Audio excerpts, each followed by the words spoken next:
So in the last class, we had completed till here, section 64C, which speaks about how many councils of insurance are there.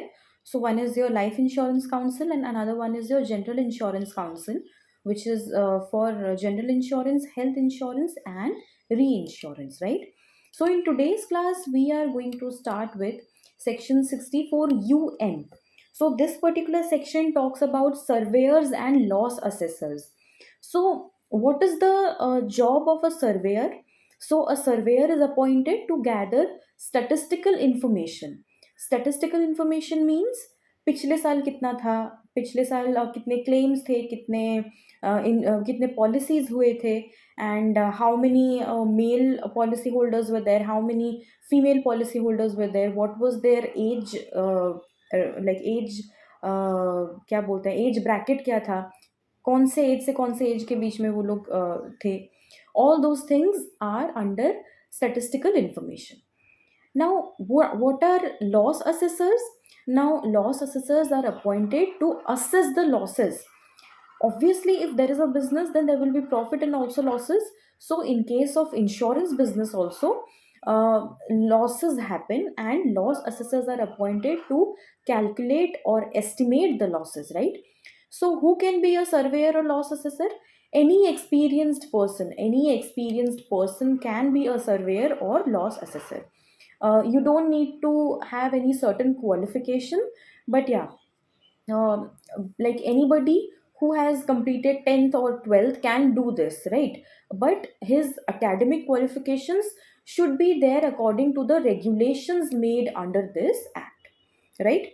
And one more thing is that he should be a member of a professional body of surveyors and loss assessors, which is known as Indian Institute of Insurance Surveyors and Loss Assessors, right?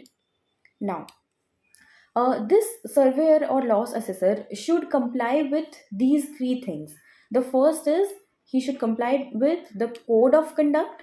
The second thing is he should comply with all his duties and responsibilities. And lastly, any other professional requirements, if any thing mentioned in the regulations, right? So, this is not very important, but yes, you just simply need to remember that a loss assessor is a person who assesses the loss. Any person having basic qualification mentioned in the regulation with experience can be appointed as a surveyor or loss assessor, and he should be a member of this Indian Institute of Insurance Surveyors and Loss Assessors, right? Now, the next thing which we are going to study is assets and liabilities, and how to value those assets and liabilities, how the valuation should be done. Section 64V talks about this. Now it says that every life or general insurer shall submit the report within 3 months or subject to IRDI. Now here we are talking about which report? We are talking about the valuation report or the actuarial report, which we have studied under section 13. So here I have wrongly written as 14. You just need to make a small correction. It is section 13. Now, this valuation of assets and liabilities are done in the case of life insurance and in general insurance. So, who will do this valuation? In case of life insurance, the actuary will value. The valuation shall be done by the actuary, right? And in case of general insurance, the auditor will do the valuation. And obviously, according to section 13, they have to file the valuation or the actuarial report with IRDI, right? With IRDI. Now, one more thing is mentioned here, which says that the how the valuation of the asset should be done. It says that assets shall be valued at a value which is not exceeding their market value or their realizable value. So it says that, like, whatever value the actuary or the auditor are calculating, that value should not be more than the market value, fair market value, or the realizable value of that asset. And one more thing, while calculating the assets, certain assets may be excluded. There are a list of assets which can be excluded while calculating the value, right? Now, One more thing says that this is not very important, but yeah, how the liabilities shall be calculated, they shall be calculated on an item to item basis. It should be calculated on a item to item basis, right?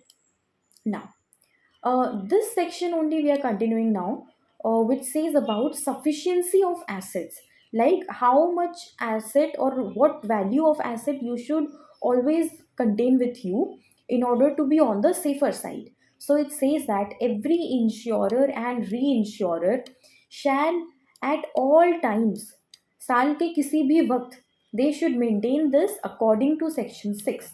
They should maintain this according to section 6. So here it says that assets, the value of assets should be more than or equal to whatever liabilities are there plus 50% of capital. Whatever capital amount you're having, half of that plus the total liabilities, whatever you are having, the assets should be more than or at least equal to this value, right? At any point of time in the financial year, the insurer or reinsurer shall maintain this much of assets. Then only we can say that our company has achieved sufficiency of assets. Now, according to section 6, you have to maintain this, but if you are contravening this, if there's a contravention of this, then in that case, what happens? Winding up of the company may be declared, and also the company may be declared as insolvent. या तो company बंद हो जाएगा, winding up हो जाएगा company का, या फिर द कंपनी, वो जो कंपनी है उसको इंसॉल्वेंट डिक्लेयर कर दिया जाएगा, right? But this is possible only if IRDAI specifies. Obviously, if the authority is specifying, then only this particular thing will happen. Now, one more thing is that if the assets are just below the above limit, which means, for example, the right hand side amount becomes 100 crores, and here we have assets of like 99.2 crores, okay? So in this case, what is happening? ये margin पे है, solvency margin पे है, like this is as good as having equal amount of assets. So in that case, what happens? If assets are just below the above limit, then IRDAI will state solvency margin. So IRDAI आपको solvency margin देगा, and solvency margin का मतलब होता है कि एक you can say it is a liberty, और क्या बोलते हैं उसको, मतलब छूट, हाँ, छूट is the right word. So IRDAI आपको एक और स्कोप, एक और चांस देता है, which is specified by either IRDAI और by the court under whose jurisdiction the insurance company comes, right? So this is the punishment for contravention of section 6, right? Now we are done with part A of the insurance law of CMA final syllabus, and I really hope you have understood till now, because now we will start with uh, part B, which talks about your IRDA Act 1999. So what is the full form of IRDA? It is Insurance Regulatory and Development Authority Act. Now, here we can say there is a word development. So why this act was came into force? Because Insurance Act was dealing with all the regulations, all the like day-to-day functioning of insurance business. But when it comes to development of insurance industry, so at that time one autonomous body was required who can regulate the business of insurance, and also can promote and regulate the growth or the development in the insurance industry. So to overcome this particular lacuna of the previous act, one more act was introduced, and through this act, IRDA Act 1999, one autonomous body was established, which is known as IRDA, right? Now, to regulate, obviously, and this particular body was established to regulate both insurance and reinsurance business in our country, right? Now, we know that in the year 1991, LPG happened. What is LPG? Your liberalization, privatization, and globalization. So this led to economic boom in our country.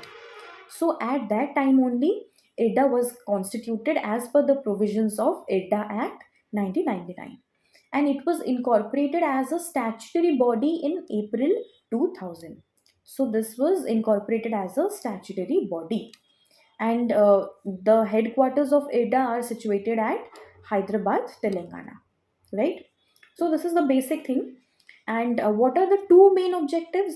The first objective, as the name suggests, that it focuses on the development of insurance industry. So obviously it was established to promote, to regulate, and to ensure an orderly growth, or we can say a stable growth or stable development in the insurance industry, which was not there previously, right? And the second objective is obviously to protect the interest of policyholders.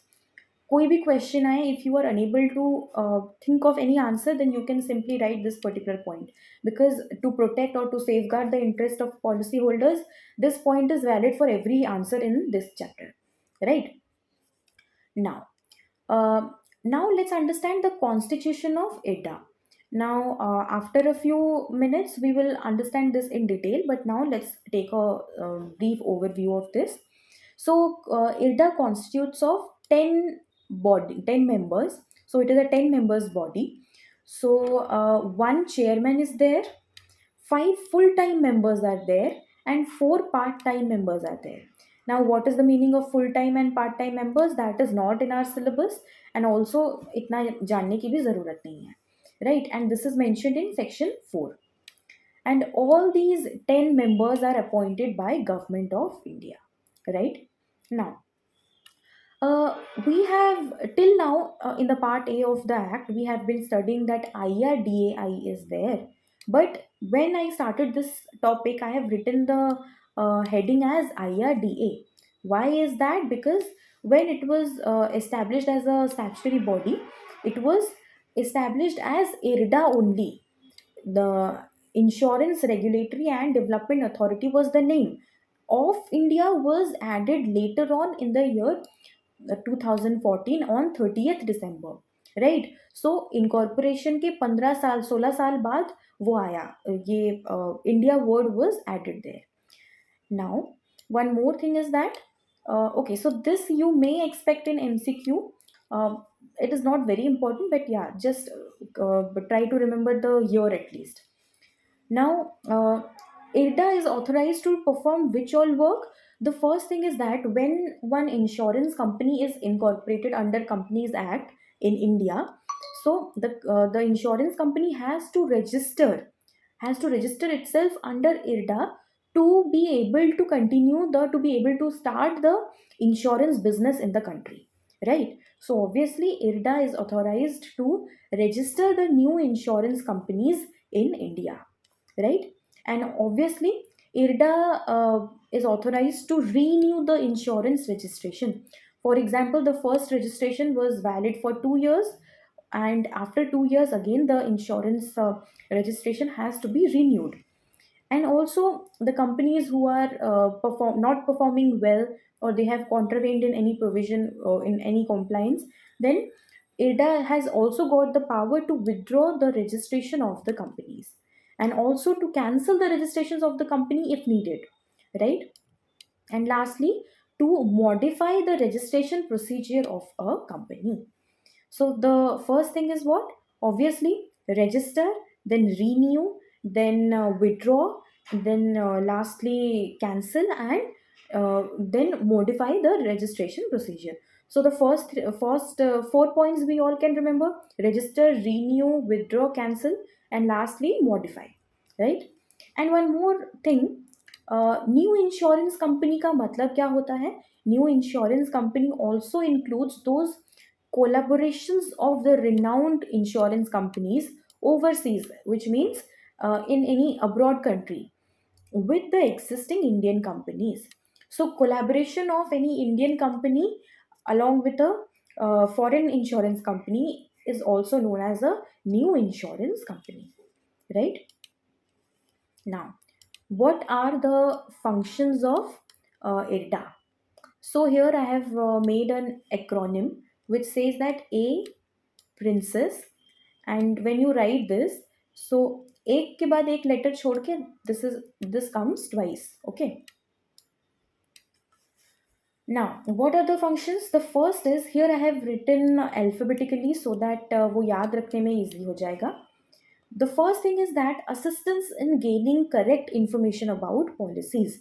Obviously, IRDA is supposed to have right information about every policy.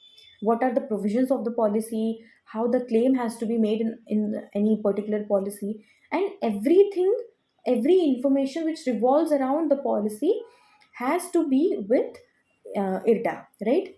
Now, the second point says code of conduct for obviously insurance intermediaries, surveyors, and loss assessors, and any other insurance agent, right? Everybody who is related with IRDA, what shall be the code of conduct for them? That is again a function of IRDA. Now, the third point is creation of management information system, right? What is MIS? We all have studied this in strategic management. Now, the fourth point is insurable interest. This also we have studied. Fifth is issue registration certificate of insurance company. This also we have studied just now. And six is nomination by policyholders. What is the meaning of nomination? Nomination comes from the word nominee.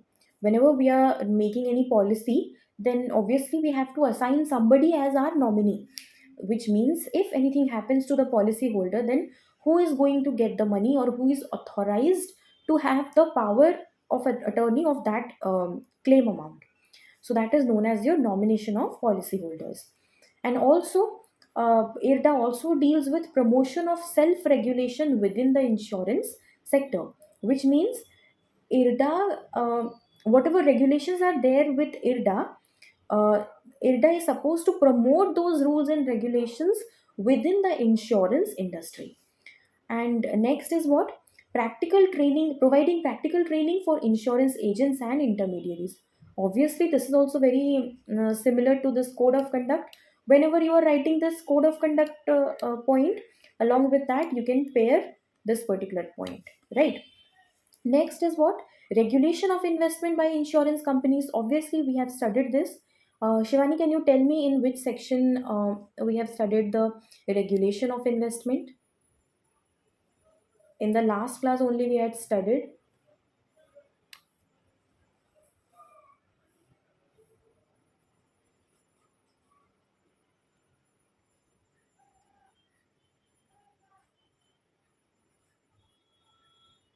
Okay, it was section 27 where we had studied the regulation of investment, like how to invest the assets of any insurance company, right?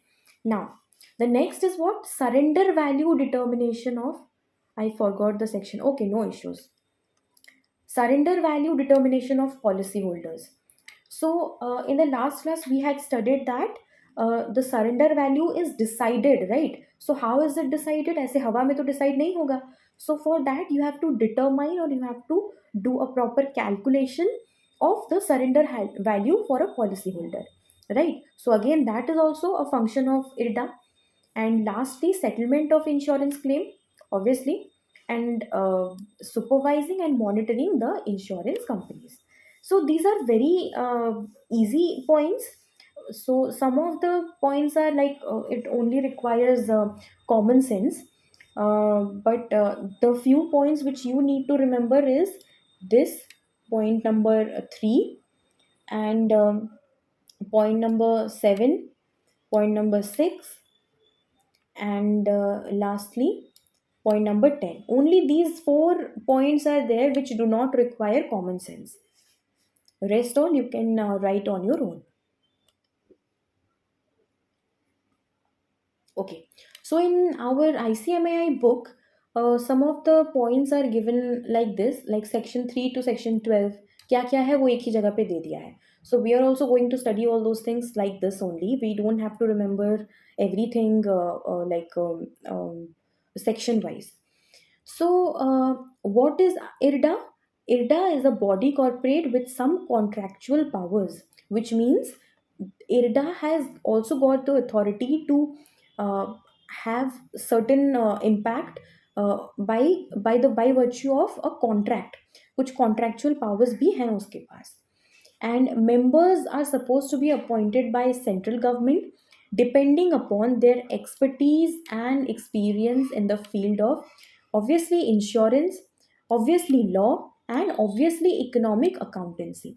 Two things are important: expertise and experience in which field? Insurance and law and economic accountancy. So these two are obviously there. You only need to remember economic accountancy. Now, we have studied that 10 members shall be there. One is the chairman and maximum 5 whole time members. It can be lesser than 5, but it should not exceed 5, and maximum 4 part time members, right? Yeah.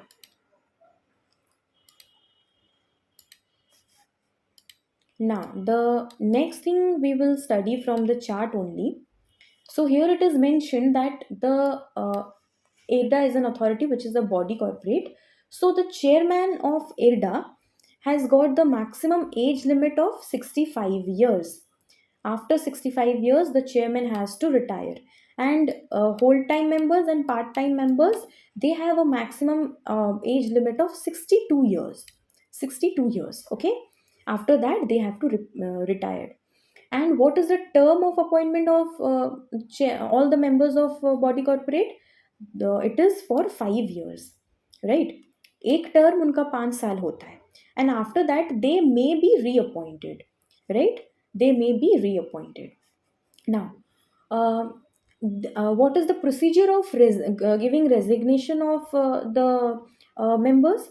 The members may resign by giving a 3 months prior notice. उन्हें 3 महीने का notice period serve करना पड़ेगा. And what are the grounds on which the members can be removed from the body? If they become insolvent, if they become insane or unsound mind, if they are convicted for offense involving any moral turpitude, like if they have convicted any offense which is morally wrong, which is ethically wrong, so in that case also they have to be removed from the body. And acting in contrary to public interest, okay, if they are trying to pass any regulation or if they are imposing any provision which is contradictory to the public interest, उसको पास करने पे public का भला नहीं होगा, so in that case also he can be removed, because obviously every company works for the public. So if it is not protecting the public interest, then it is not advisable to keep that person in the body.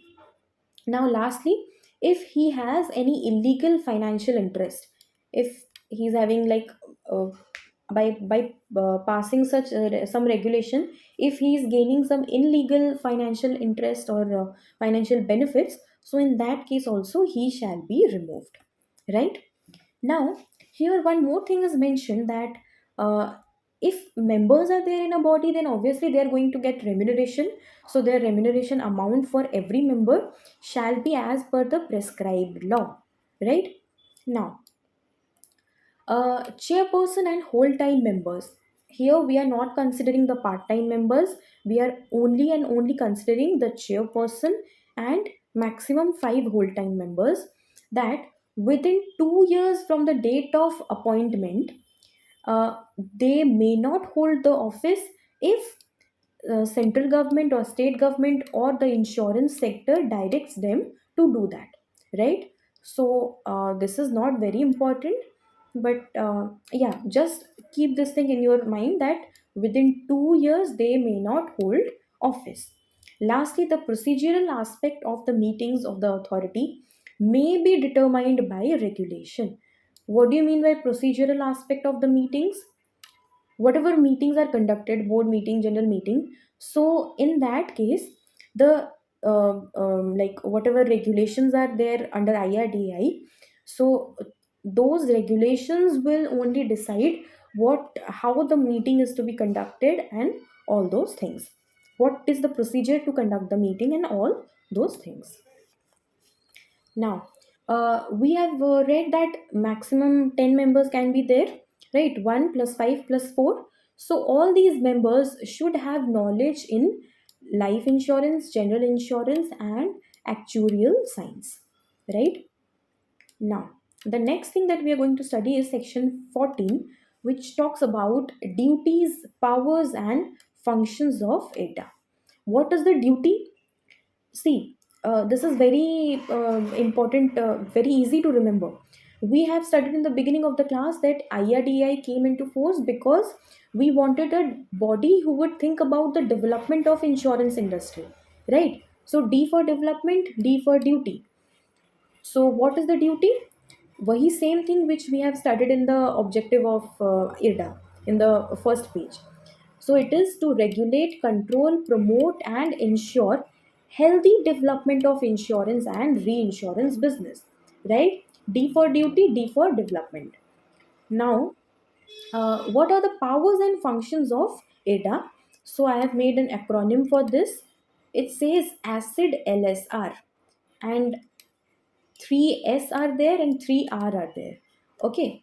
So here also I have written alphabetically so it becomes easier for you to remember. Even if you are not able to remember every point, you can still remember like at least 5 to 6 points, which are also very similar to the previous one, the functions which we have studied. The acronym for which was A Princess. So they are all same. If you remember only one also, either this one or the previous one, then also it is fine. If you remember this or that, then also it is fine. Yeah. So the first point says adjudicating and settling disputes between the insurers and intermediaries. Obviously, dispute settlement is an obvious thing in any company, may it be insurance business or any business. So insurers and the insurance intermediaries के बीच में जो भी dispute होंगे, जो भी conflicts होंगे, IRDA has got the power to settle all those things, and IRDA can adjudicate on this, which means IRDA can give a conclusion, can give a verdict on this, like what has to be done. Second point is conducting investigations and inquiries relating to issue concerning insurance business. Obviously, investigation and inquiries can be conducted by IRDA because he is the controlling authority here. Then this is also we have studied issue, modify, cancel, withdraw, renew the registration certificate to the applicant. And who is the applicant in this case? The insurance companies are the applicants. Then determining qualifications and training aspect of agents and intermediaries, right? Then levying fees and charges for their work. What shall be their charges for the service they are providing? Those things are also coming under the purview of ADA. Supervising the functioning of tariff advisory committee. So this is an advisory committee like which regulates the tariff and all. Tariff means charges. So obviously ADA has got the power to supervise how the functioning of the tariff advisory committee is going on.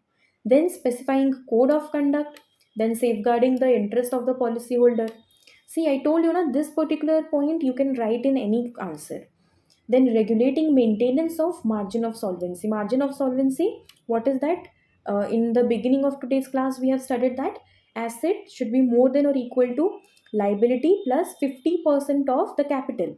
So this, if the asset amount is just below this range, then that is known as solvency margin. So IRDA has got the power to maintain, to regulate the maintenance of this solvency margin. Then, lastly, regulatory investment funds by the insurers.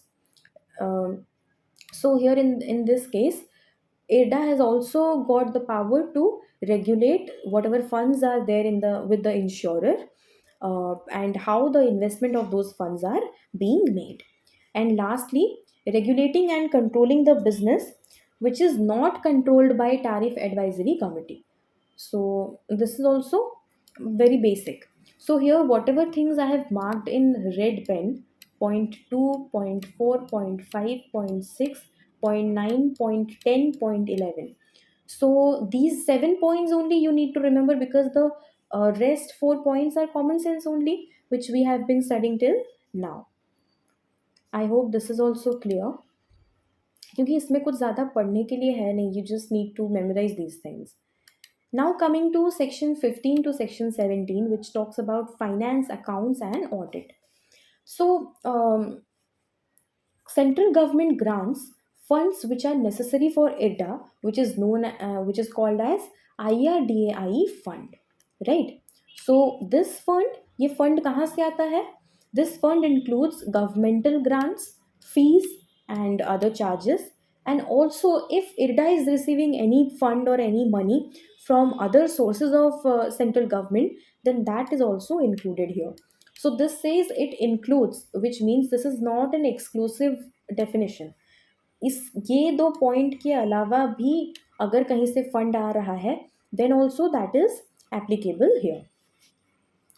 IRDA का जो fund है वो कहाँ कहाँ पर apply होता है?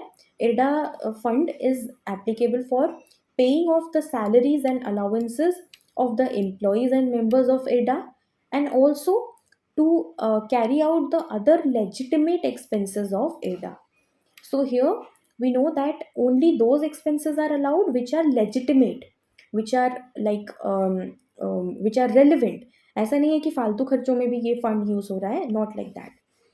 IRDA has to maintain books of accounts and annual financial statement as per the central government in consultation with CAG. What is this?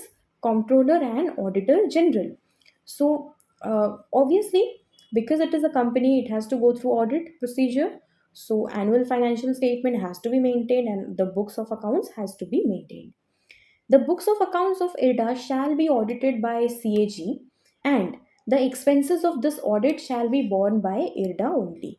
Right? Obviously, this is a common sense only because all the audit expenses are borne by the company only whose audit is being carried out. Then, now we are going to study from section 18 to section 32, out of which we are like I have put only the important points in this notes. एक दो sections शायद छूट गए होंगे, but they are not very important. The first point says that IRDA is bound by the action of the central government regarding policy matters. It is bound by the actions of the central government, which means when it comes to the policies like how the policy has to be made, what all provisions shall be there, how it should safeguard the interest of the policyholders. Along with that, it should ensure the development of the insurance company. All those things, while carrying out all those things, IRDA is supposed to is bound by the action of central government. Means if central government is directing something to IRDA, then IRDA is bound to follow those directions. Second point says central government may supersede the IRDA for not more than 6 months through notification by appointing a person as controller of insurance. So, as this particular provision suggests, कभी कभी क्या होता है ना, if IRDA is continuously not following the directions of the central government on public interest, so in that case what happens, central government may supersede IRDA. मतलब central government may क्या बोलते हैं उसको, सेंट्रल गवर्नमेंट इरडा का जो power है वो अपने हाथ में ले लेता है, ठीक है. And this particular thing like central government taking charge of IRDA, taking the power of IRDA in its own hand, this shall not continue for more than 6 months, right? Even if IRDA is not following or IRDA is defaulting in following the directions of central government, then central government can take the powers of IRDA in its own hand, but not more than for 6 months. And along with that, it has to provide a notification where central government will appoint a person who is known as controller of insurance,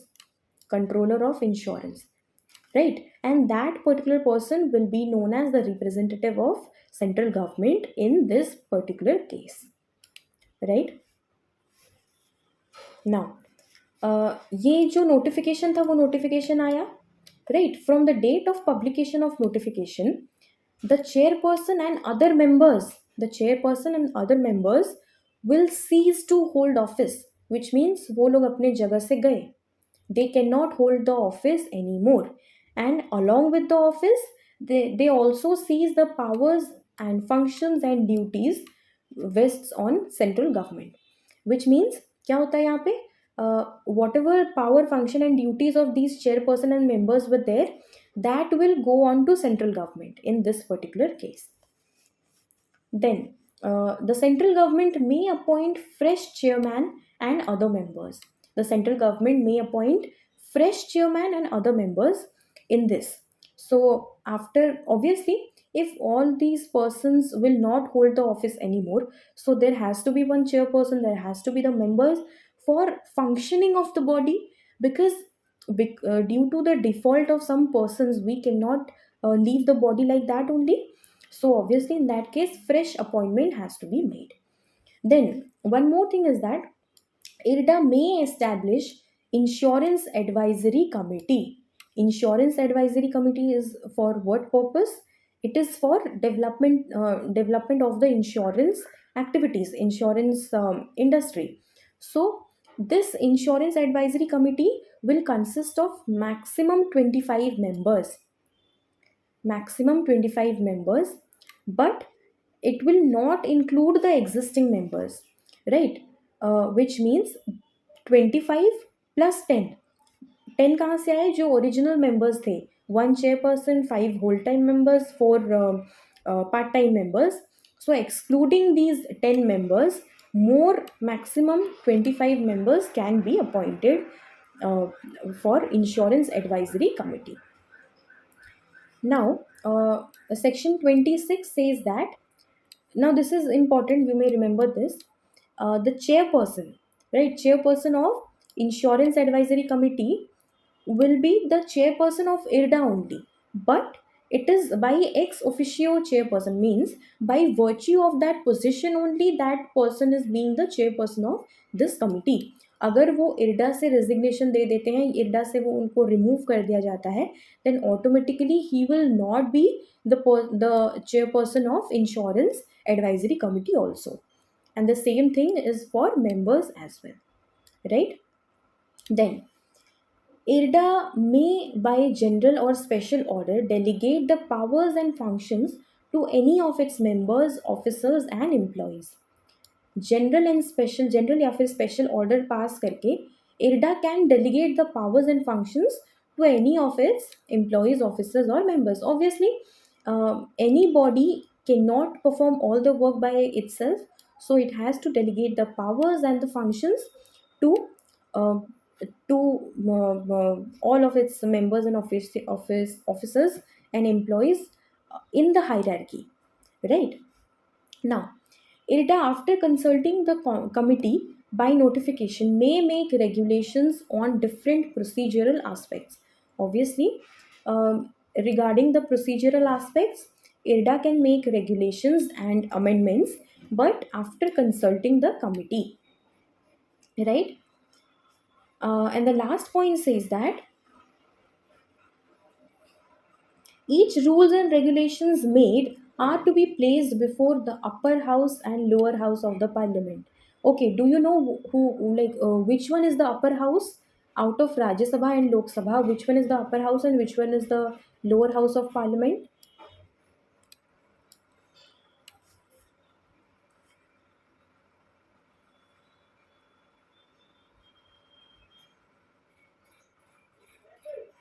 Do you know this?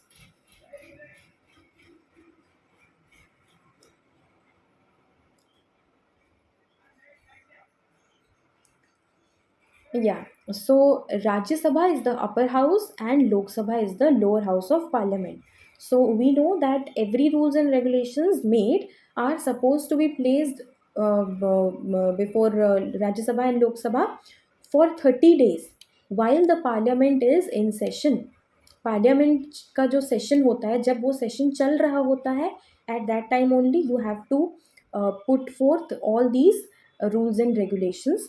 And every rules and regulations are subject to any modification or amendment within such period, which means ये जो भी rules and regulations हैं, they can be amended and they can be modified only between these period. This period का मतलब क्या होता है? When parliament is in session, right? So only at that time they can be amended or modified. So do let me know whether it is clear till now or not.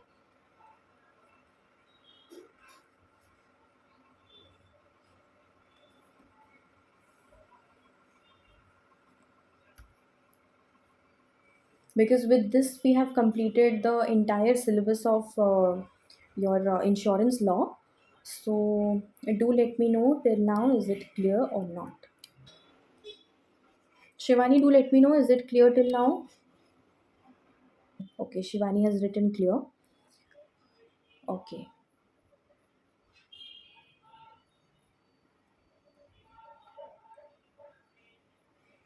Okay, if it is clear, then we can keep the class up to here. So, oh, your messages were not going. Okay, okay, no issues.